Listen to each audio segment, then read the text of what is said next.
Are we ready? All right, ready. No bras required. The podcast where two girlfriends talk about everything from diapers to death and do it all braless and brutally honest.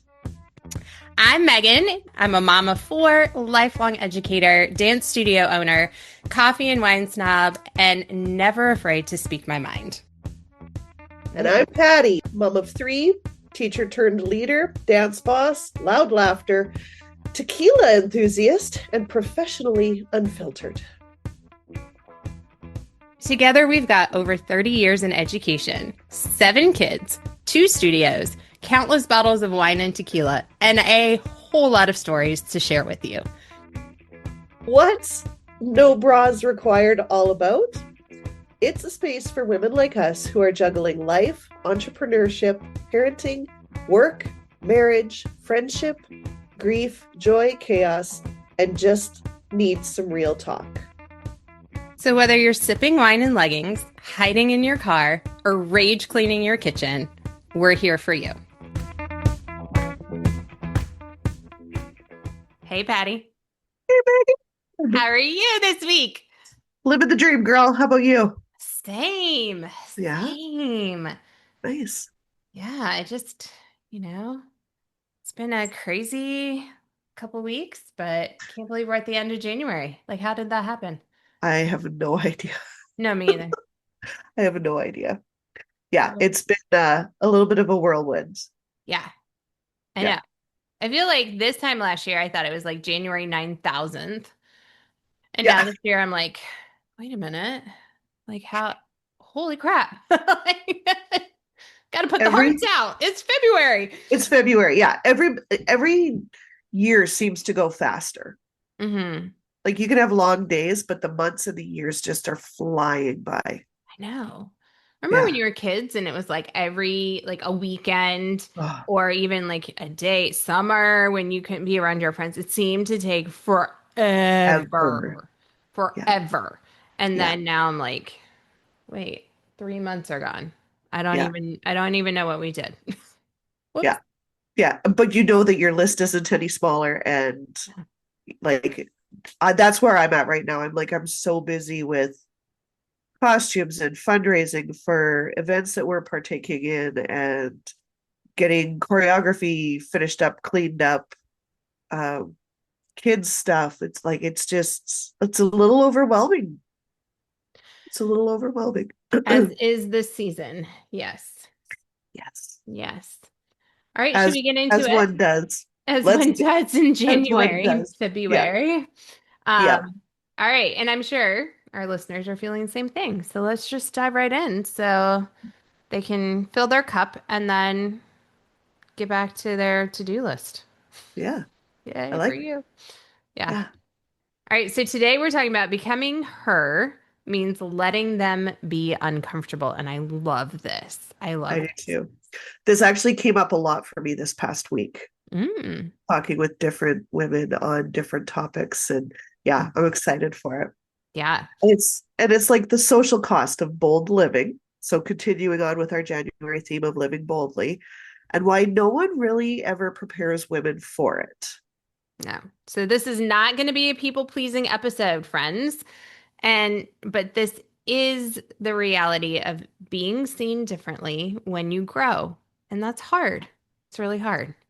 It is, yeah. And you don't lose people because you grow, you lose people because your growth changes or disrupts the version of you that made them feel comfortable. Ooh, I'm gonna say that again Yeah, because they need to hear it in multiple ways. So you right? lose people because growth disrupts the version of you that made them comfortable. Yeah, yeah, I wonder how many light bulbs just went off for people. Like, oh, yes. yeah, Yeah. So no one warns women, especially moms and leaders, that becoming more confident, clearer, and more boundaried, especially the boundaried part, will yeah, make some people nostalgic for the old you. yeah, yeah. The you that said yes more, explained herself more, apologized more, and stayed small enough to be predictable. So this episode isn't about becoming cold or uncaring. It's No. about letting other people sit in their discomfort so you don't have to live in yours. Yes. All right, Boom, boom, boom, I boom. know. I feel like we need like fun music there. That was just, I was Yeah. like, here we Yeah. go. Here we go. So, like part one, why growth changes how people respect you. So let's get into that a little bit because growth does alter the dynamic, Hmm. right? Not just the person. Um, I had a conversation this week with another local business owner who we were talking about a gentleman that had um, joined a business event that we were both part of. And she asked me if I had ever done business with him or had much interaction. And I said, no, I didn't really know him before meeting him at this event. And she said she found him to be quite rude. He had phoned her a few times trying to promote his business.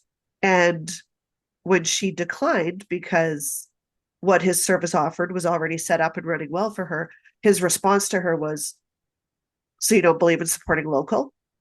And like one time he actually just hung up on her. And she said, like, I don't know if this is a him issue or is this a him dealing with a female leader issue.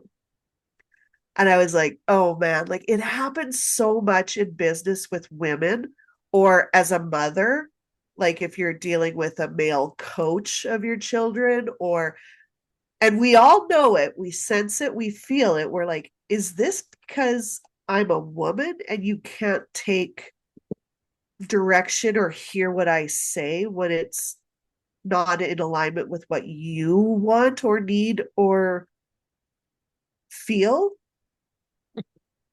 right? Like how many times have you been in that situation as a leader, as a mother, where, and I really truly think men have no idea. I've had Well, this conversation with Todd so many times. And he goes, what do you mean? And I'm like, how would that conversation have went if it went with you? If you answered the phone? And he goes, well, it would be the same, wouldn't it? And I'm like, would no. it? No. And they're so oblivious. They're so oblivious So to it. oblivious. Yeah. Yeah. Well, I mean, okay. So remember, you and I both did this. I think we all did this.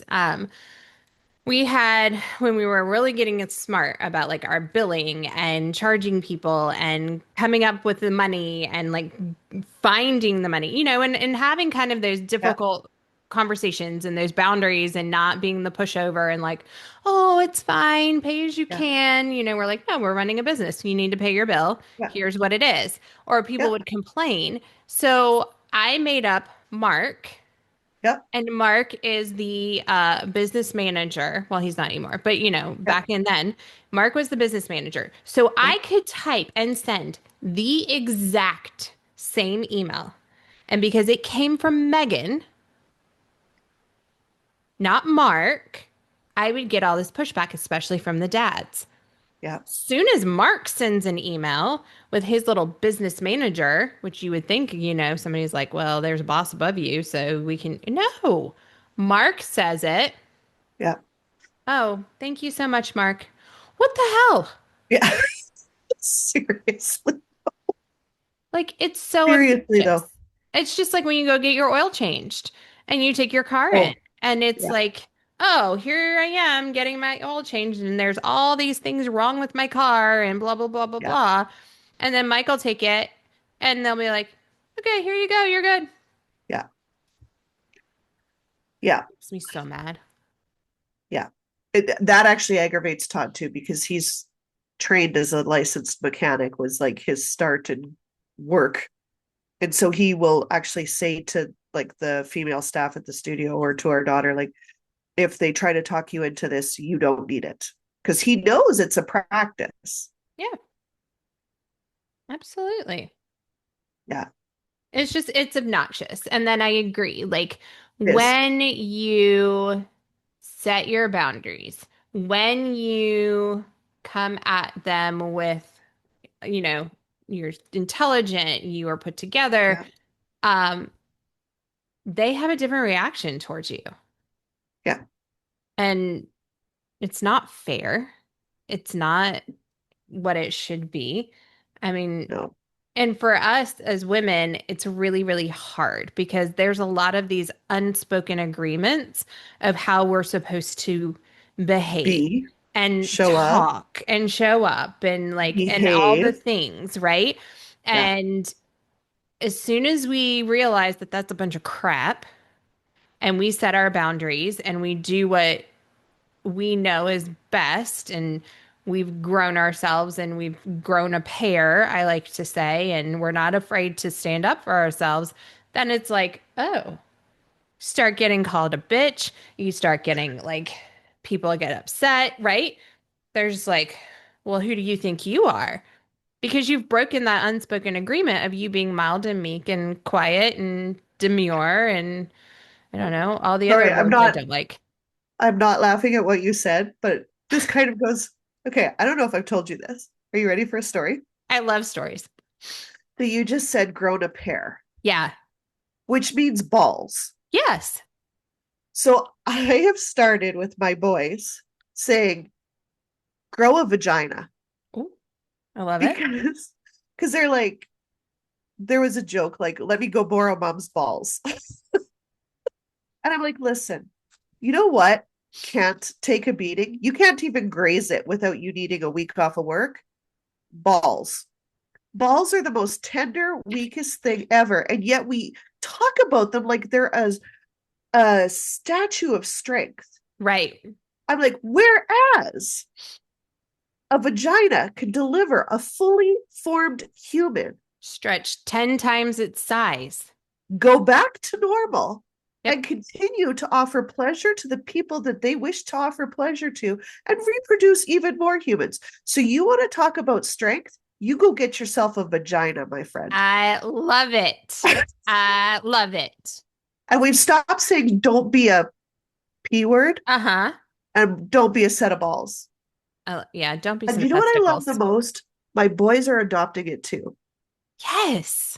Yeah. Let's start this trend, Patty. I love it. Let's do this trend. I'm like, you know what? I'm sick of it. Well, I used to say, we used to joke because I've had a couple administrators in my life that, Uh-huh. you know, kind of were there just checking boxes. Yeah. Definitely not my current principal, but Yeah.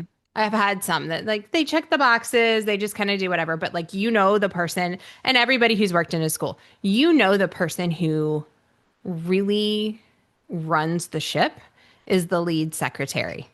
And Oh, yeah. so yeah, because I At mean my they have, studio too. At my right? studio too. Yep. Yeah. Like they run the ship. Like you have to go through 100%. them. And if they're not going to approve it, it's never happening. So Yeah. we used to joke that we had this one lead secretary, and we are like, she has our principal's balls bronzed in her desk, and she just sits there and like rolls them around in her hand. She like casts her spell and controls what's going on. Yeah. So, so bad. I know. So inappropriate, but here we are. Yeah. Yeah. But it's a little true. It's actually not a little, it's a lot true. I just say my balls are up here. Chest bump. There you go. Yep. No, I don't have balls. I have a vagina and I have breasts, and I'm proud of both of them. There And you go. you know what? And Yep. they're tough. Go ahead, do your worst. That's how I feel. Grow a vagina. I love it. Grow a vagina. Yeah. Here we You go. talk tough, go get yourself a vagina. Mm-hmm. For real. For reals. They just don't even Anyway, know. All right. So here we are. here we Um, are. yeah. I kind of think like this idea on personal growth and how people react to it when you have grown, when you have changed, like when you've become this better version of yourself. Yeah. It does make me think like when people react in that way, it's almost like I didn't know that it or no one sent me a memo that my personal growth was a group project and that I needed your permission or advice or participation in it. Yeah. Yeah. Well, and do you contact me when you want to change or up level something? Right. Yeah. And I think that's the part of it too that's never explained is when you are the head of something, whether it be a household, a team, a business, you are putting yourself out there for speculation, for rumor, for whatever people want to say about you.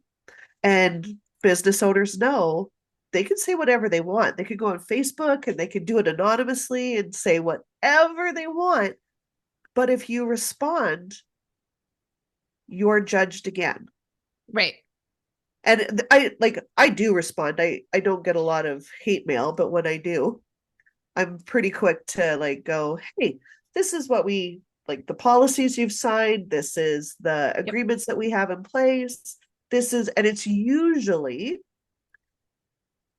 the the person that signed up for the product, the service, whatever, not wanting to be held accountable to that which they agreed to at the beginning, not under any force. It was a choice to take this extra class. It was a choice to take on a solo and the payments that that incurred.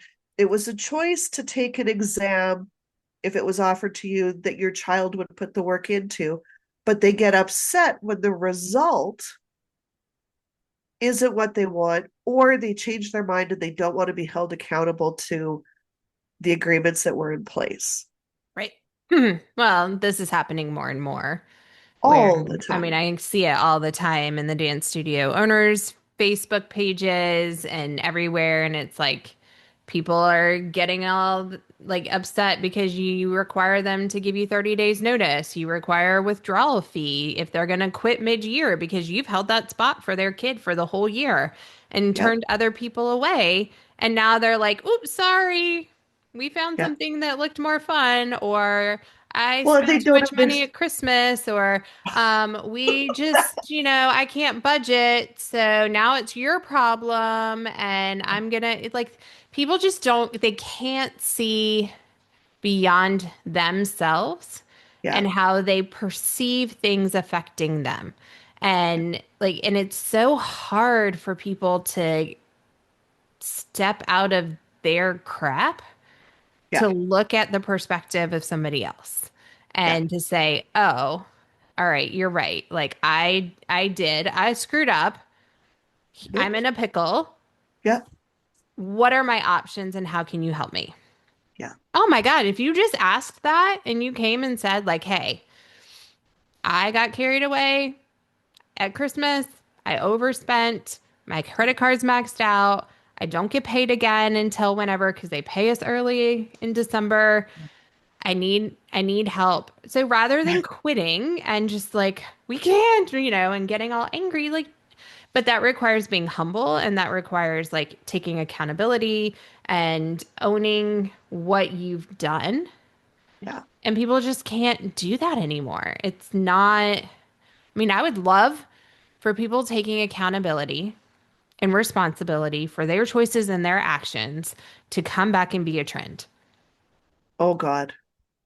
And the part that gets me is the ones like I still have, I would say the majority of my parents are actually very accountable and will, you know what, Yes. Patty, I did this. And I'm like, you know what? I believe in the village. We will help you out. This is what I'm able to do.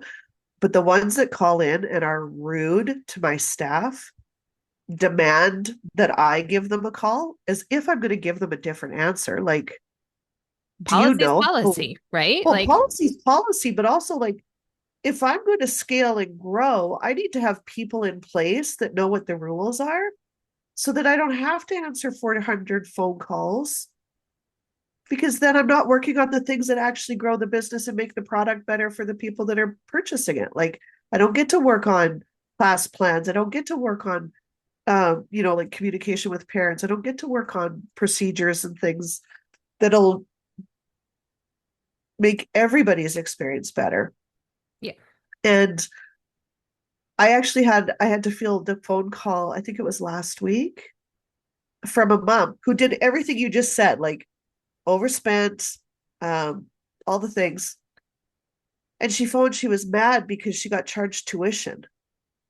She thought the year was over. And we're like, why? She said, well, I don't know. And I'm like, but you messaged in December and asked what the last date was. And we clearly said, see you on the 5th of January. And you liked it. Like, so you, and she's like, well, I didn't read it. And that's us. That's another problem. Why? And then I said, well, you've paid for it. So you're welcome to come for the classes. And she goes, my two other kids terrorize your lobby. And I'm like, have we complained about it? Well, no. I'm like, well, then we're fine with it. I just don't have the energy to sit there with them. It's a 30-minute class. It's like, so you don't want a parent, you don't know the start and stop dates, you don't know the policies that you signed. And I'm like, so why did you want me to give you a call? And she's like, well, I want my money back. And I'm like, but you've been told by two of our office staff that that's not going to happen. Well, exceptions can always be made. And I'm like, uh-huh. It was kind of a crazy. I was like, am I in the Twilight Zone here? Like everything she said was, yes, it's my fault, but that doesn't matter. Mm-hmm. Mm-hmm. Yeah. Well, I Yeah, think, I was just thinking about when you first open your studio yeah, and you're the person who is doing everything, all of it. everything. And I mean, I would say even, thinking beyond just studio owners, when you're first year teacher and you're doing it all and you're wanting to like check all the boxes and build the relationships and, all the things. And you are just endlessly available to people. You Yeah, are the studio. yeah, You are everything about it. And as you grow and you scale and you realize I can't be the everything to everybody if I'm going to grow this studio, if I'm yeah, going to grow this business, if I'm going to grow as a person, if I'm going to have a life outside of school, if anything, I can't be at this level. Like I have to put systems in place. I have to get people trained. I have to build people up and really step into that role of being a leader versus the doer. yeah, And there's a huge shift that happens and I've seen it so many times with yeah, studio owners of when you start to make that shift and you really pull yourself out of the day to day yeah, and put other people in place. Usually it starts with teaching staff because you can't teach all the classes.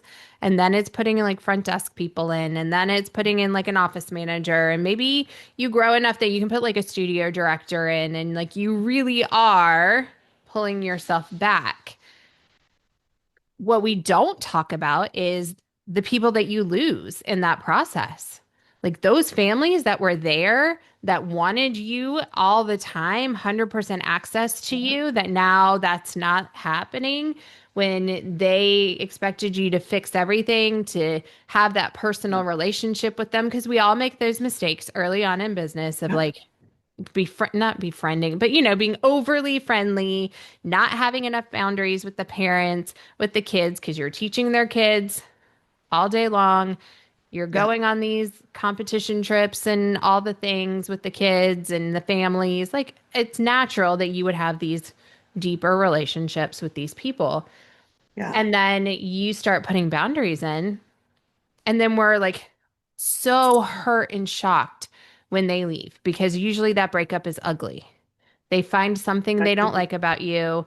One of the moms rebels and is like, well, we're not doing this anymore. We found blah, blah, blah, blah, blah. And you turn into the devil in their story. yeah, And it hurts so yeah, bad. But that's a natural part of growth in a business like ours. it is. And I don't like the people that are like, well, we miss you. And it's like, they don't always miss you. They miss the access to you, that Yes. 24/7. And it is hard because we pour into the kids. We love the kids. We want to see the kids grow. I think what parents fail to understand is everything that we knew when we were training your child, when we hire somebody else, we're sharing that information with them. When you switch studios or you drop this, it's such a lateral move. And I don't think we talk about this enough in the dance industry. You're not, do you know how long that takes the new coach to learn about your child? Do you think your child walks in there and tells them what their weaknesses are? Nope. Do you think if they made the elite team, it's because like it had nothing to do with the teacher that trained them before Their whole lives. their whole lives? Yeah. It's such a lateral move, and people act like it's a step up. And I'm like, is it really? Because anybody that I've seen that does it, very rarely does the student thrive the next year. They're not um they're not showcased. They're not, unless they've been poached, which also happens in our industry a lot. Like, Yes. so there's a There's little some bit of of that. leeway there. But Yeah. it's like it takes forever for them to fit in to the level of what they left. It Yeah. takes a long time for that instructor to know how to give that child correction. Like, how do they respond best? Like, that relationship has to be formed and developed. And not that it can't be, but if you think your child's all that in a bag of chips, it's probably because the teacher they're with got them there. Yeah. Well, yeah. And like I see it so many times where kids have left. I mean, and this is across the industry, every market. I don't care who you are. They leave for greener pastures. They're poached. They're told, oh, this is amazing. Maybe their school friends go to the studio and they want to hang out with them more, whatever it is. Like there's a Yeah, bajillion and a half reasons. But a lot of times you see their growth stagnate. So while it may feel really good to you as the parent, to the kid, because you come in as this big superstar, and they're like, oh my gosh, you're so yeah, amazing, blah, blah, blah. Do this solo, do these duets. Oh, look at you. But look yeah, around. The kids, your kid's age, if they're saying that to your kid, one, what kind of relationship are they going to then have with their peers? Because now they're this new kid that's coming in and getting put up on a pedestal. You don't think there's going to be jealousy there? You don't think that you're setting them up for problems? yeah. Because that's very natural.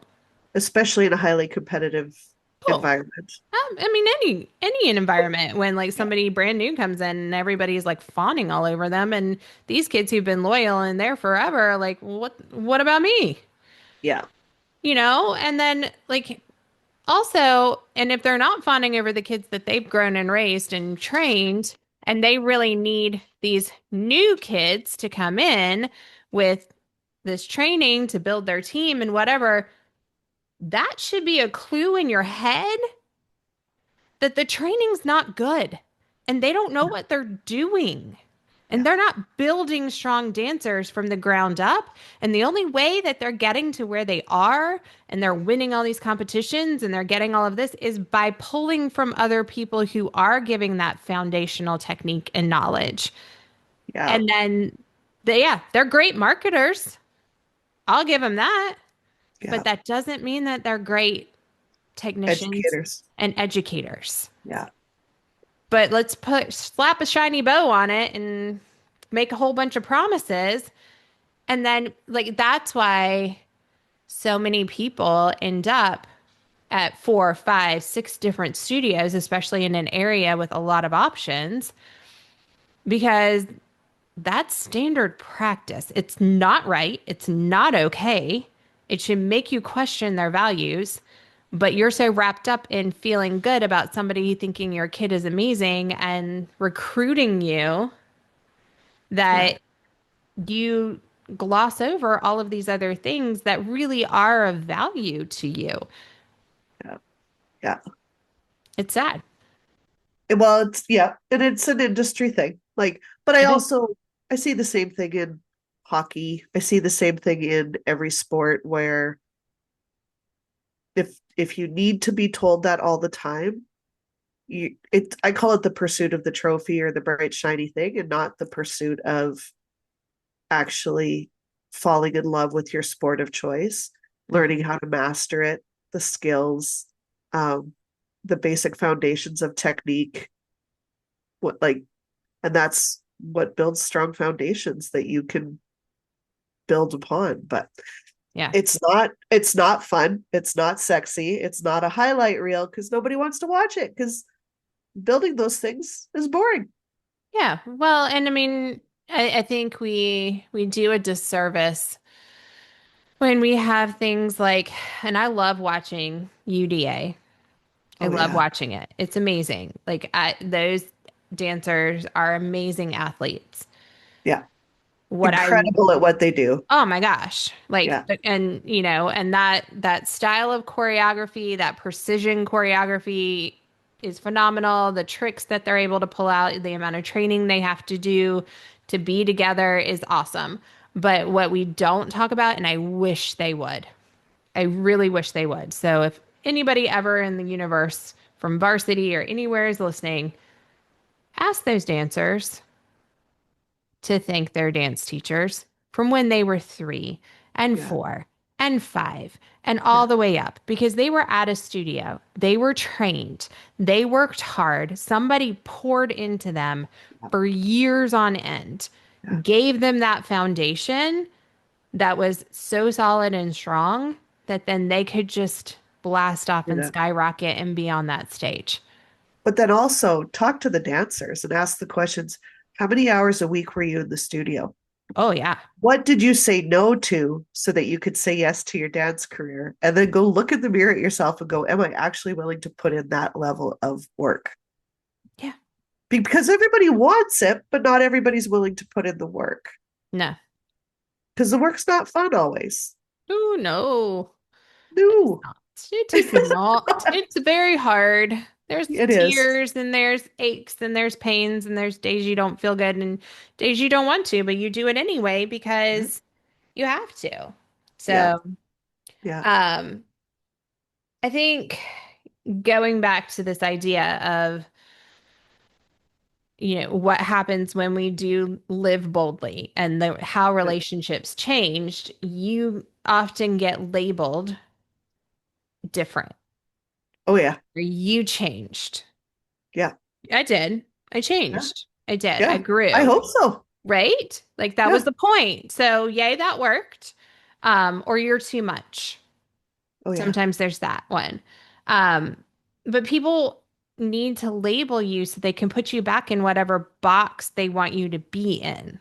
yeah, It's really, really hard for them to be your cheerleader, to grow with you, or to appreciate how you've grown and to support you through that, even if they're not on that growth journey themselves, but to love you for who you were. are. Yeah, Yeah, for who you were, for who you are, and who you will be. yeah, That's the sign of true friendship, is when you can love somebody who they were, who they are now, and who they will be, yeah, despite where you are in your journey. yeah. I always like when my dancers are like, I can't do that. I always say yet. And same thing for people. It's like she's too much. I like in my head, I always hear for you. Yeah. Just those little like sentence enders. It's like, is she really though, or is she just too much for you and what you're capable of handling, your capacity for whatever it is. Like there's some people that are too much for me, like my patience level that day, my like whatever it is. But Mhm. it's like, do I try to diminish them for it? No. Like that's my issue. Right. Like walking all over somebody's boundaries is something different, but right, like yeah, you're being a little too much right now. Take a chill pill and a deep breath and look at the effect you're having on the Yeah. people around you. But I genuinely think that people that are trying to level up, they don't diminish others. Yeah. in order to rise. And there's a difference in it. Like people that are leveling up don't, they typically aren't, it doesn't have effect on other people unless other people wish to make it affect them. Yeah. Yeah. I mean, I think sometimes it's if being clear is too much, like especially when you're talking boundaries, right? If being clear is too much, you are undercharging emotionally from the get-go. Yeah. So as soon as you start putting those boundaries in place, if Yeah. people are like, "Oh," and they Yeah. have a major reaction to it, you were probably giving way more in that relationship than they were giving. It was like, and there's always, we have this, some of my friends and I have this theory. Okay, my one friend, he has this theory of there's givers and takers in every relationship, 100%. right? And so every single relationship, think about it. Think about marriages. It's usually the easier one to think about, and then you can go into friendships. But Yeah. there's always a giver and there's always a taker, Yeah. right? And it's not a bad thing Nope. necessarily. Like I will say my husband is very much the giver. Like he is just the like acts of service, will just like do and give and wants to make my life as easy as possible most days. I mean, Yeah. there's days that I'm like, oh my God, why did you do this? But that's lack of training on my part to him. So I take responsibility for that. But um, we're still a work in progress. Yeah. But he's definitely the giver. I'm more of the taker. That's just naturally the way it is. I think there's like really, really strong personalities who are the takers. Yeah. And then there's, the more like laid back kind of people tend to be more of the givers. But if a giver starts to put boundaries in place and the taker loses their mind, then you are giving too much. Yeah. Like you have to have a line sometimes, or, and have those conversations. It just, it's hard because when people say that, oh, you seem more confident now, but they don't want to say Yeah. that to you. They're like, oh, now you're intimidating. I get called that a Yeah. lot. I do I'm too. intimidating. I'm like, me? You know, They're like, oh, yeah, you're really intimidating. You're scary. I'm like, oh, okay.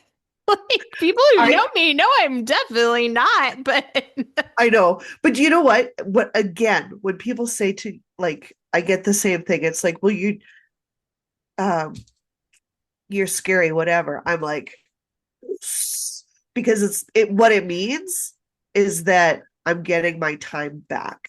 right. You don't feel like you can access me 100% of the time, and it's kind of a respect thing. Yeah, I take it as respect. I do too. And I'm like, well, you can get to know the other side of me if you like, or yeah, I can just Yeah. continue to be scary to you. Yeah. But these are like, I am very strong in my boundaries and like where I'm at and in like my professionalism and responsibilities. And, a lot of times I'm like, I don't need more friends. That's terrible. I know that sounds awful, but like we joke and I'm like, my circle's closed. I have a circle. I keep it small intentionally because I value deep, meaningful relationships with a few people over thousands of friends that are surface level. Yeah. For Yeah. some people, that fills your cup. And the more people you're around and the more surface level and you can chit chat and whatever. But like, I Yeah. hate small talk and like I can only handle it for so long before I'm exhausted. Yeah. I would much rather have that friend that I'm like, well, my house is a mess. I don't even have a bra on. Come Yeah. on over. We Yeah. can cry, we can laugh. Let's just even just sit on the couch and Yeah. talk about nothing, do not like, but it's comfortable. And I can be who I really feel like I am. And Yes. I'm like, I'm gonna put my mouth guard in and I'm gonna put my earplugs and my sleep mask on. You guys know, I know. I know. I've seen it. I love it. You've seen it. And like, and I'll sit there with my little like slurry speech with my mouth garden and have like Yeah, midnight conversation about the deepest things because that to me is friendship. Um, 100%. Yeah. but I Well, think, and I now have eye masks too because of you. Like my little, oh, yeah, oh, so good. When you go like completely sensory deprived, the yeah, earplugs, the eye mask, now I've got the weighted blanket, the magnesium oil, I get the fan going. Like, oh, yes, yeah, such good sleep until yeah, you wake up with a hot flash. But it's a different story. I can't. It's perimenopause truly, crap. truly. Um, Um, no, I love what you said. Like, and part of it too is like what I hear when you say I don't need more friends. It's not that you're closed for business on friendship, but you have such a profound sense of what you have time for in your life that I think you know if I say yes to this, I have to say no to something else. yeah. A lot of people don't understand that. Mm-mm. It's like if you're choosing this, what are you saying no to? Yeah. Because we've all got the same 24 hours in a day. Yeah. Well, and Like, I mean, and I don't know how I mean, and some people are great at this, but if you have so many people in your circle and you're so saturated with other people, how are you really truly being a friend to them? yeah, You know, like, yeah, are you able to really honestly check up? I mean, unless you don't have a job and you don't have family and like, and these are your people, but are you able to check up on them? Are you able to keep up with what's going on in their lives, with how they're doing? yeah, No. So yeah, it becomes so just like taker, taker, taker, taker. I need this from you. I need this from you. I need this from you. But then I don't have time for you unless I need something from you, right? It becomes transactional yeah, versus authentic and real and deep. And you walk through the mud together yeah, and you climb the mountains together yeah, and celebrate when you reach the top and everything in between. yeah, yeah. Totally agree. Totally agree. Um, and some of that too, like with your friendships, uh, especially for women, because jealousy can be a big thing Hmm. for women. Like navigating the disappointment your friends may feel without shrinking. Yeah. And some friends do that better than others. Some just like need 30 minutes to themselves if you announce the success and then they'll come back and they're genuinely happy for you. Others never say congratulations or never talk about it. And you're like, oh, like, is me, is the fact that I succeeded in this diminishing you in some aspect? And a lot of women will shrink Yeah. in order to not create waves in their friendships, as opposed to looking at it like that's a them issue. I'm still here for them. My success does not mean you're not good enough or you're not doing as well or like everybody like every kernel of popcorn pops at his own time, right? Like we talk about that with kids. Yep. And same thing with adult development. But there seems to be, and again, not everybody, but there are certain women out there that cannot, for whatever reason, celebrate others' success without taking it personally, like they're somehow being attacked. Well, I think and it's their insecurity.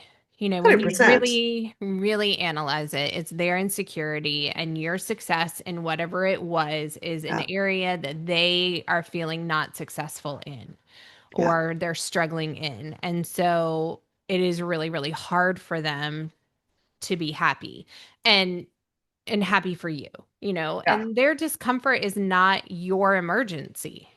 Nope. Like I've seen so many times, and I've been guilty of this. Like Yeah. somebody expresses some discomfort, some disappointment in how a choice I made, Yeah. something I decided to do, Yeah. something that maybe I said, you know, a win that I had.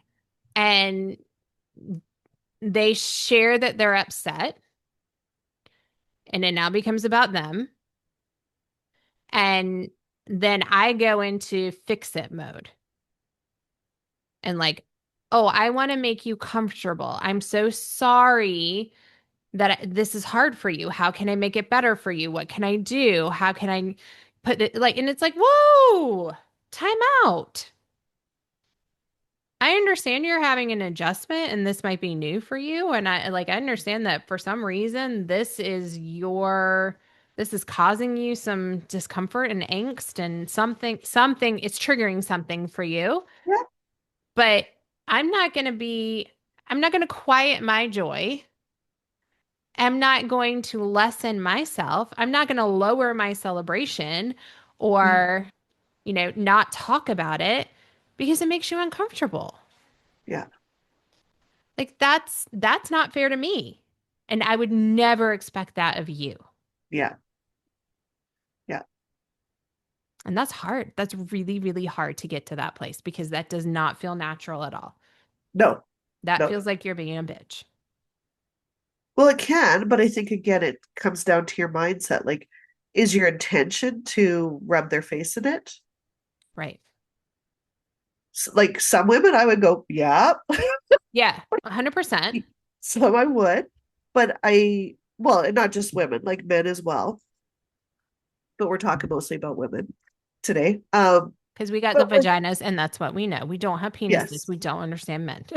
I don't think men understand men, No. but if, but if the intention is pure, if you go to your friend and you're like, I have worked so hard on this and I've received this success and I'm so excited.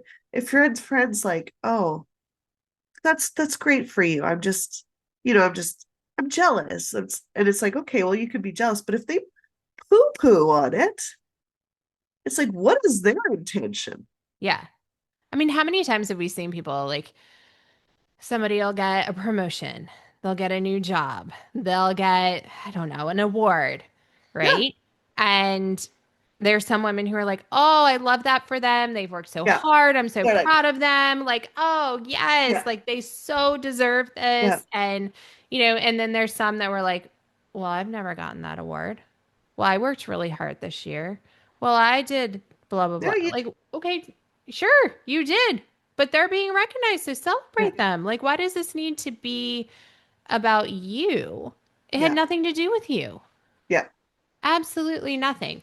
Like, I was just with a studio owner friend, and it was awesome because she shared that she had met her, not just her enrollment goal, but her knock it out of the park goal for enrollment. Like how amazing is that? Like that's when awesome. you hit Yes, that point, like that is like let's go have drinks. I'm going to buy you a drink. I'm getting you a yeah, prosecco. Let's yeah, celebrate. This is amazing. Like what yeah, did you do to get to that point? What did you do differently that you think like made the difference? That's yeah, always me. The learner in me that's yeah, like curious and like, "Ooh, well what did you do?" Like yeah, is this something that I can maybe replicate? Because is my enrollment there? No, we've had a pretty crappy year. Like yeah. we've had people that we've just attracted in some really dumb people. Like, just the low hanging fruit, Oh people who no. can't pay their bills, and like Yeah, it's just been a rough kind of it's year. been- And I think some of yeah, it's the economy. I mean, that's a totally different thing. But I yeah, was so excited for her. yeah, And yeah, we celebrated. And then I gleaned as much as I could from her to see, like, ooh, like, what was it? And she was like, I don't right? think I did anything different. I just, it It just just worked this happened. And I'm like, season. oh my God, that's amazing that it worked for you this season Yeah, because we all have those times. yeah, Um, it makes me sad when we as women don't celebrate each other truly, truly. honestly, deeply, and leave it at that. Yeah, yeah, yeah. Well, and a lot of women mistake their disappointment as their responsibility. And we're not customer service departments for other people's expectations, Oh, I love that. right? Like you're not. You're Yeah. not. I mean, You're and what would not. happen if you stopped explaining yourself all the time? You know, like talking Yeah, about letting go of permission and approval. Because approval seeking women, and we know we can all think of who they are, yeah, keep women palatable, yeah. but they're not powerful. No, no. And if you know somebody like that, what can you do to help them like feel their own personal power? Mm-hmm. What can you do to support them so that they know that they have it? Yeah. Right? Yeah. Yeah. And, I think finding that, and we've learned this, but true leadership means you have to tolerate some misunderstanding from other people. Always. You can't explain the why behind things all the time. Like everybody doesn't need the dissertation on how you came to this decision. It also doesn't need to be a group project.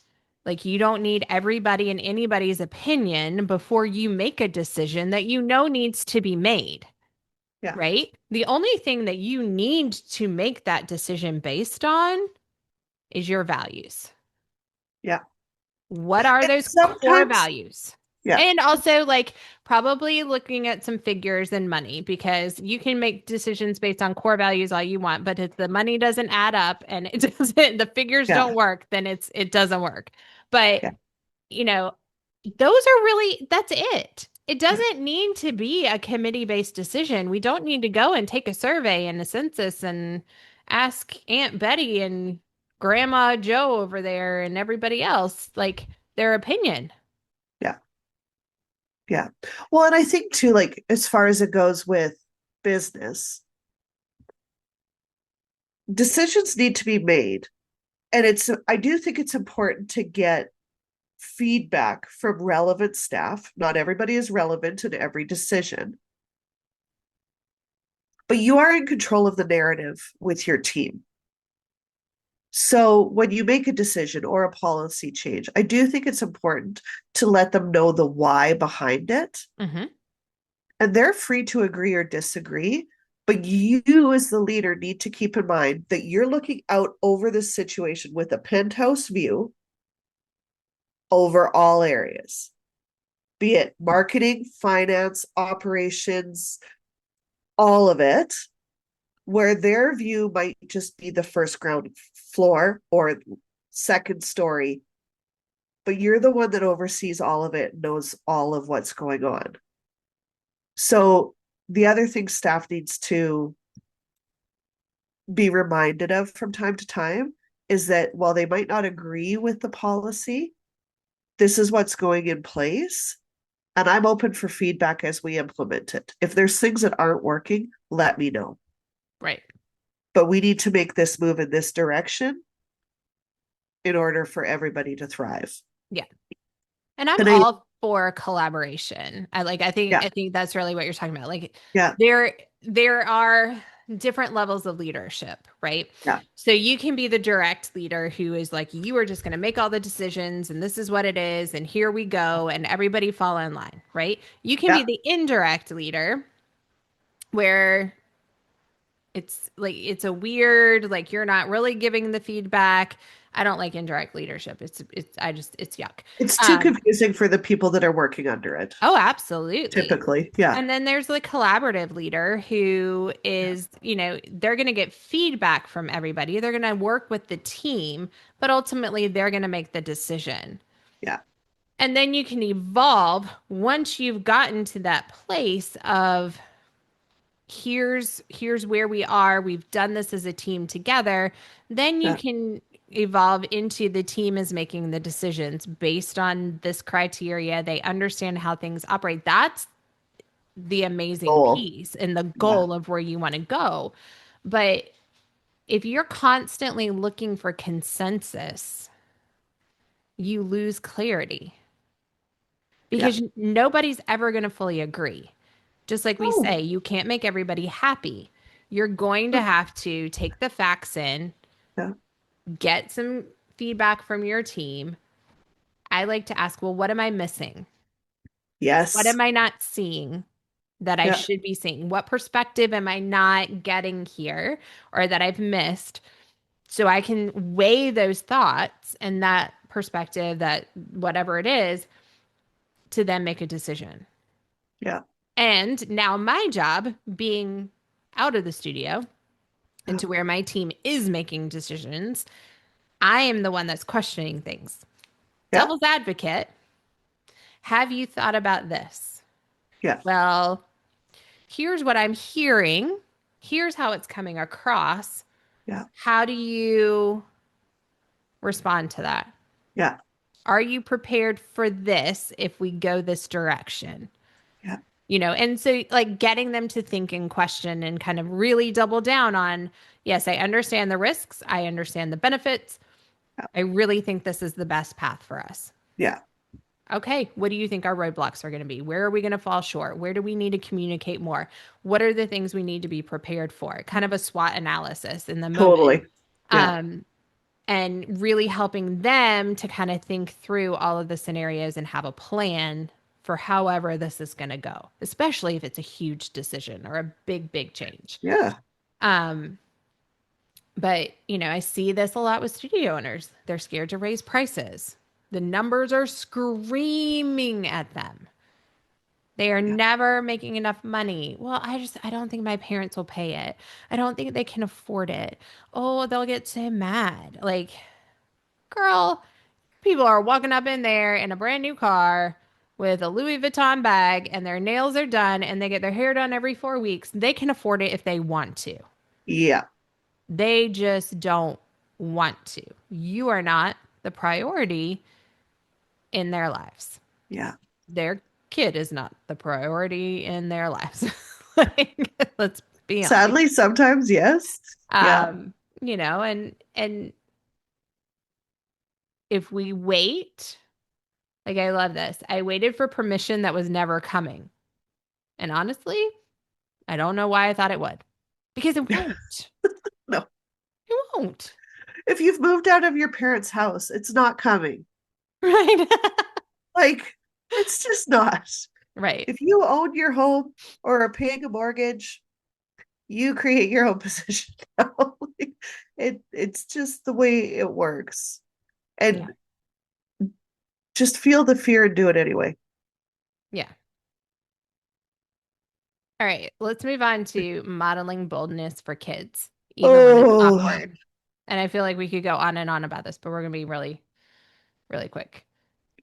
so yeah.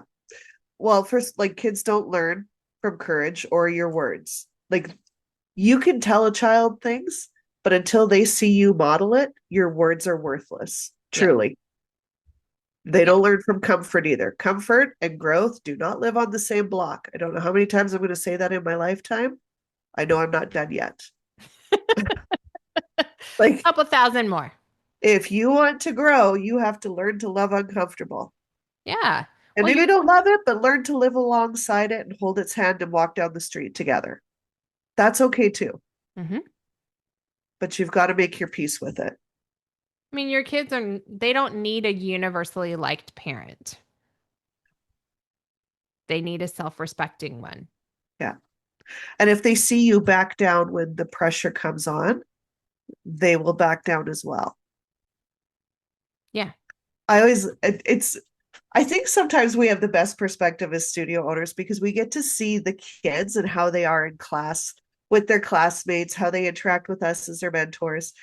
And then when you have a conversation with the parent, if it's the parent coming to you with, I'm struggling with this, and you ask a couple questions, you're like, oh, Apple do tree. you do you see like, she never interacts. She doesn't go up to anybody to like ask to be friends or be partners. She sits back and waits. And it's like, have you met you? Like you sit in the lobby and watch all the other parents and you wait to be included. It's like, are you demonstrating like how to approach?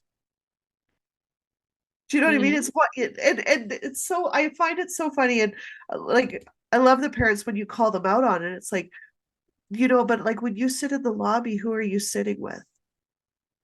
Well, we're not talking about me. And it's like, but we need to. Right. But with all due love and respect, we need to because they need you to model it for them. Yeah. And your words are worthless if your behavior says something different. I see it a lot with kids and anxiety. Oh God, yeah. And then you meet the parent and you're like, well, there it is right there. That is why, because they are just a ball of anxiety and they're like, well, I'm so worried about this and and it's like, I need you to go get like before we ever talk about your kid getting therapy and all the things and everything that's wrong and how I can help, you need to calm it down. I can only Yeah. imagine what the conversations are in the car and at home Yes. when it comes to dance or it comes to grades or it comes to school because this energy right here is just so intense and your Yeah. kid is living in that 24/7 Yeah. and they model it. They model who we are and what we do. They try it on for size to see if they like it. And it's not until they get out of the house and become their own people and they go to college or they grow up and move away that really they kind of start to figure out who they are outside of that family unit and outside of you. But you are really one of the first personalities that they try on as adolescents. And 100%. then they try on their friends. Yeah. And then they try on now with social media and all the other stuff, they try on these influencers and you see kind of like how your kid's personality constantly changes, especially middle school, right? It's because they're trying to figure out who they are and what fits best. Yeah. Yeah. You got to model, and it could be uncomfortable for you in the moment, but if it's something, and usually what we don't like about ourselves, we see that in our kids. Oh, for sure. Oh, for sure. I wish all parents, like, how we send out business surveys and it's like, why did you join? Why do you stay? What Yeah. do you hope we keep doing? Why don't we do that with our children? What is, Why'd you join? no, you didn't have a choice. You and your dad decided. But like, what is it that you love most about our family? Yes. What is one thing you would change if you could? And What you is one can't thing get that rid of a you, sibling. Like you yeah, can't wish that they weren't born. but even like with our, like with our relationship, like your relationship with me, what's one thing that you love about it? And what's one thing that you would change if you could? If you had the power to change it, Hmm. like without fear of hurting my feelings or anything like that, what would you change? And what do you hope never changes? Yeah. Mm. Like, what a But profound, great question. Or what's one thing you wish I understood about your day? right. Because it lets you figure out where the gaps are a little bit. Like, oh, you don't think I realize that about you. Well, how hard am I being about that? Yeah. Like, I had a self realization the other day with in regards to our boys about just it is a different era that they are growing up in. When I was leaving home, I could have a roommate and pay rent. Now they've got to have like, and that was like part-time job. You Hmm. didn't have to, now they need like two, three roommates, full-time work, and they're still barely making ends meet. And I'm nagging at them about getting into a savings account and start investing. And it's like they're doing their best. And I'm like, you know what? I need to check myself before I wreck myself, as my sister loves to say. Um, because I don't know their situation. I don't know what their bills are, but I'm making assumptions and talking to them based off of that. And Yeah. it's not fair. Yeah. And it's not helpful. No. So I need to ask better questions when we're having those conversations. Like, well, like what does it look like at the end of the month when your bills are paid? Well, so much has changed. Yeah. I mean, and being Gen X, and even for people who are millennials, Uh-huh. I mean, think about how much has changed in our lifetime Oh my gosh. between just technology and how the Yeah. world works and everything that has gone on and the economy and cost of living. And, I mean, looking Uh-huh. at, and I think this would be a great topic for us is to get into like the financial truths of where we are now to where we think we are Yeah. because they're not the same. Yeah. Especially for our generation and like you said for the kids coming up now, it's Yeah. so completely different and like what we were taught and to value and to do, it doesn't work right now for No. these kids and we have to have a different perspective on where things are and what success looks like financially at the moment. Yeah. But it's yeah, that generational divide I think is very interesting Yeah. because it is so completely different. Yeah. Um, and I know every generation says that, but I really think from like our generation to our kids right now and millennials to the Gen Alphas, like the kids that were these like young ones that we're raising, Yeah. night and day. Night Yeah. and day. Um, so going on to redefining success as Yes. peace, not praise. Yeah. Yes. So I think for some people, I mean, we've talked about this, like the people that want to get on the table, that dance, the attention seekers, they're always looking for that praise. Yeah. But praise is temporary. It's loud, but it's temporary. It's Yeah. not going to fill your cup. It's Nope. not going to sustain you. It's going to feel good in the moment. It's kind of like a drug, right? Yeah. It's going to feel good in the moment, but Yeah. then that high is going to wear off and it's gone. Yeah. But peace is sustaining. Yeah. Well, peace to me, when you're peacefully powerful or bold, it carries more weight. Hmm. Um, like you don't need to be the bright, shiny thing because you're comfortable within. And it's such a power flex. Yeah.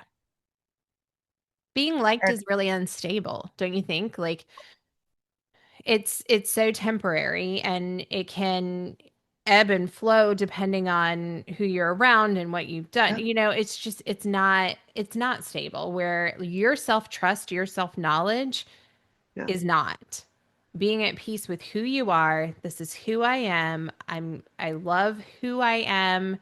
I may want to continue to grow and change and evolve, but I'm comfortable with who I am. yeah, And no matter what situation I'm in, I know who I am at my core. yeah, That's a piece that I think a lot of people don't know. yeah. I think too, like when you're at peace with who you are and how you're living, or yeah, um, you are not as tied to how other people are behaving or showing up either. Yeah. Does that make sense? Um, Hmm. like you care about it for your friends, you care about it for others, but it's not tied to your day-to-day self-worth. It's not you're not so invested in it that it can wreck you. Right. Well, yeah, because you're not sleeping at night rehearsing 8,000 conversations in your head and trying to figure out how you could have done that better or what would they have said Yeah, or, what am I going to say next? Like yeah, you're sleeping peacefully because you don't need that constant celebration and yeah, people celebrating you. yeah, Like you are yeah, strong in your values and who you are and you stand firm on that and yeah, it brings you that peace of all right, I am who I am. yeah, Like me or don't, yeah. that's your choice. Yeah. Or like as I like to say, what are they gonna do? Take away your birthday? Like you could try. Might not be invited for cake. No ice cream for you. What? Right? Yeah. Yeah. Yeah. So I think like we need to realize growth is going to cost you some relationships. That is the price of admittance. It just is. Yeah. And not everyone deserves front row access to your life. No. But discomfort does not mean danger. No. I Does know it not. feels like it, but it It does not. can. And you're Yeah. not required to stay familiar to everybody. I know on social media we feel like we are, but you don't have You to know, be. no. And peace is a very valid metric to Yes. success. Like how you're doing, Yeah. peace is a good one. And I think it's something that we've lost sight of in this hustle culture. I gotta show up. I gotta show people how hard I'm hustling. And it's like, why? Nobody cares. They're all hustling too. Right. Well, it's the more and more and more and more and more. Yeah. Yeah. And is more going to really bring you peace? Well, and at what point are you happy? Yeah. How much more do you need to be happy? And I don't think people ask that question No. No. because we're taught society sells the hustle, but it's like what is your definition of happiness and success? And if you don't know that, how do you know when you've hit it? Right. And it can look different. It doesn't For have to everybody. be like my definition of happiness and success and peace isn't Patty's definition of happiness, success, and peace. I mean, Yeah. ours are very, very similar just because we have very similar values. But I mean, we have friends who their definition of success is millions of dollars in the bank, Yep. more and more new students. Like they base it off of that. Yeah. Mine is doing the things that I love, having that life balance, being able to run a studio, yet not be there every day, like Yeah. finding the places where I feel like I can make a contribution to the world Yeah. and still be a good human. Yeah. I mean, yes, bajillions of dollars would be nice, but I love to be able to look and be like, I don't have to worry about money. But like for me, abundance would be like abundance of money. And I really do think we should talk about money and our Yeah. values around money and like what money means to us. Because for me, abundance of money would be that means I can give back more. Yeah. Where Yeah. some people want the abundance of money so they can take, take, take, take, take. Yeah. Yeah. It's interesting. It is. Well, and your relationship with money is a very deeply personal genetic coding upbringing. It's very complicated. It Very, is. very And complicated. if you were raised in like a religious household, it could be good versus evil too, Oh, very much. right? Like there's that Yeah. whole mental game of it. Yeah. Yeah.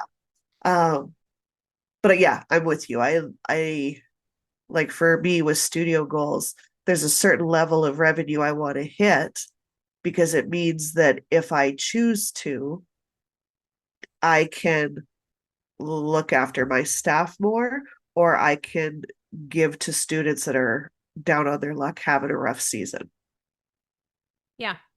or both, which is kind of what I prefer to do is we Right. could do a little bit here, we could do a little bit here. Yeah. Yeah. Yeah. Yeah.